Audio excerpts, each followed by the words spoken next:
করার সময় প্রথমে একজন অজ্ঞান ব্যক্তি বা অসচেতন ব্যক্তিকে প্রথম যায় আগে ডেঞ্জারটা চেক করতে হবে, চারপাশে ঘুরে তার আশপাশে কোনো ডেঞ্জার বা বিপদ আছে কিনা। থাকলে আমরা ওইটা যদি তার বা থাকে তার থাকলে আমরা কাঠের দিয়ে ওই তারটা সরায়া তারপর আমরা তাকে মানে রেসপন্স করবো তিনি আছে কিনা। এবার বলবো এই ভাই শুনতে পাচ্ছেন, এই ভাই শুনতে পাচ্ছেন। যখন দেখুন এইভাবে হচ্ছে না তখন আমরা তাকে ঘাট লাগা দিব, ভাই শুনতে পাচ্ছেন, শুনতে পাচ্ছেন। তখন তিনি শুনতে এইভাবে শুনতে পারেন, ভাবতে হবে তিনি এখন অজ্ঞান অবস্থায় আছে। এখন তিনি আমরা এখন ব্রিদিং তো শাউট করে হেল্প, আমরা চারদিকে ডাইকা হেল্প নিয়ে দেব। এবার এখানে একজন অসচেতন ব্যক্তি অজ্ঞান হয়ে এসে আমাকে একটু হেল্প করে নাইকা হেল্প করে আসলে আমি যে অনেকজন ব্যক্তি এলে আমি যে কোনো একজন ব্যক্তিকে টার্গেট করে বললাম আপনি 999 কল দেন। আমি যদি সবাইকে বলি তাহলে অনেকে এই কথা বলো না, কথা বলো না, ওটা শুনবে কিভাবে? এই তোমরা আসো না। আমরা যদি 999 কল যদি একজনকে নির্দিষ্ট করে না বলি না সবাই দিব, সবাই দিলে তখন ওই ব্যক্তি ইমার্জেন্সি ব্যক্তি আইতে অসুবিধা হয়ে যাবে। তো এই কারণে আমি যে কোনো একজনকে টার্গেট করে বলবো আপনি 999 কল দেন। তখন যদি নাও যদি কোনো ব্যক্তি না থাকে তখন আমার মোবাইল বের করে 999 কল দিয়ে স্পিকার বের করে আমি সাইডে রেখে আমার কাজ চালিয়ে দিতে হবে। কারণ সিপিআর এর সময় আমরা খুবই ইমার্জেন্সি কাজ করতে হবে।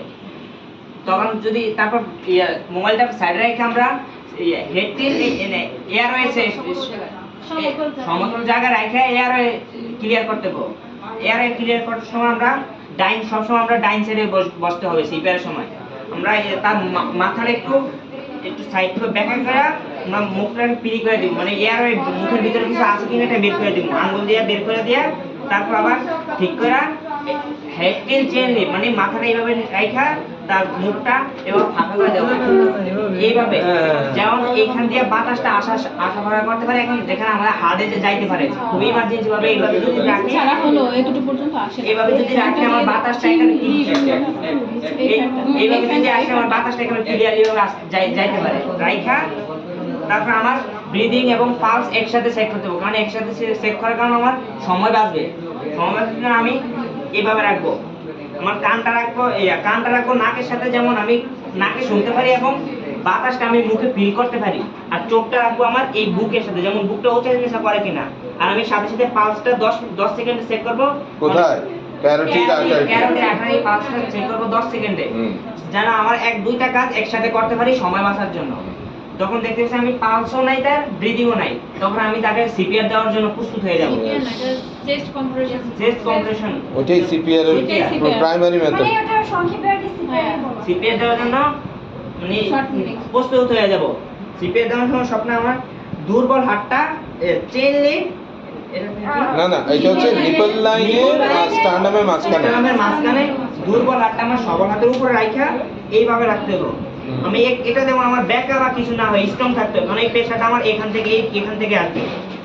প্রতি 1 সেকেন্ডে 2টা চেস্ট পেস দিতে হবে, চেস্ট কম্প্রেশন দিতে হবে এবং 30টা দেওয়ার পরে মাউথ টু মাউথ 2টা দিতে হবে। যেমন আমি এটা একটু জোরে দিতে হবে, 2 ইঞ্চি বা 2.5 ইঞ্চি দিতে হবে, যেমন তার হার্টে তিনি যাইতে পারে। 30টা দেওয়ার পরে মাউথ টু মাউথটা দেওয়ার টেকনিক হচ্ছে আমরা নাকটা বন্ধ করতে হবে, আগে বুক ভরা শ্বাস নিতে হবে,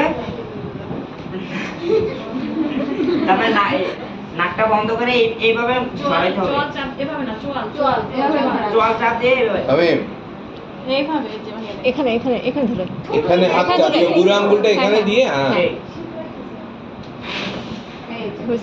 এবারে দিতে হবে। আমরা এই 2বার এই প্রসিডিউরটা আমরা চালাতে যাবো। আমরা ইমার্জেন্সি কল দিছি, ডাক্তার বা অ্যাম্বুলেন্স আসা পর্যন্ত আমরা এটা চালিয়ে যেতে হবে।